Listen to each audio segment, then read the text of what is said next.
Eluru YSR Congress party కార్యాలయం కూల్చివేశారు అనేటువంటి వార్తలు వస్తున్నాయి. అయితే దీనికి సంబంధించి అంటే ప్రభుత్వం మారిన తర్వాత పలు చోట్ల వైసీపీ కార్యాలయాలు కూల్చివేతలకు గురవటం, దీనికి సంబంధించి వాళ్ళు హైకోర్టులో పిటిషన్ వేయటం ఇవన్నీ కూడా జరిగినాయి. మనంతా చూసాం ఇది.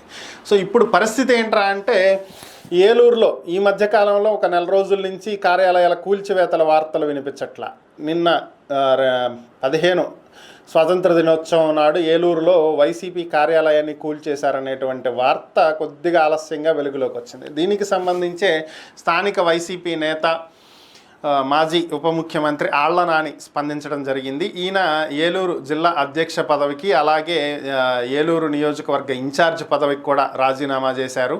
అయితే ఆయన స్పందిస్తూ ఇది గతంలో లీజుకి తీసుకున్నటువంటి స్థలమని, వైఎస్ఆర్ కాంగ్రెస్ పార్టీ కార్యాలయం ఏర్పాటు చేయటానికి ఇక్కడ ఒక ప్రైవేటు వ్యక్తి నుంచి భూమిని లీజుకి తీసుకుని కార్యాలయం ఏర్పాటు చేయటం జరిగిందని, అయితే ఇటీవల లీజు పూర్తయినటువంటి నేపథ్యంలో ల్యాండ్ తిరిగి అప్పగించాలని చెప్పి ఓనర్ అడిగినటువంటి నేపథ్యంలో దీనికి సంబంధించే పార్టీకి కూడా సమాచారం ఇచ్చామని, ఇన్ఛార్జ్ మిథున్ రెడ్డికి ఆల్రెడీ చెప్పామని, ఆయన కూడా ఓకే స్థలం తిరిగి ఇచ్చేయండి, మనం కార్యాలయం ఇంకో చోట ఏర్పాటు చేసుకుందాం అవసరమైతే అని చెప్పినటువంటి నేపథ్యంలో ఆ స్థలాన్ని ఓనర్కి మరలా తిరిగి ఇచ్చివేయటం జరిగిందని, సో ఆయన కొత్తగా అక్కడ కన్స్ట్రక్షన్ ఏదో స్టార్ట్ చేయటం కోసం ఈ నెల 15వ తేదీన ఉన్నటువంటి కార్యాలయాన్ని కూల్చివేయటం జరిగింది తప్ప దీంట్లో వేరొక రాజకీయ పరమైనటువంటి కోణాలు ఏవీ లేవని, ఇది పూర్తిగా అవాస్తవం అని చెప్పి ఆయన తేల్చి చెప్పడం జరిగింది. అంతేకాకుండా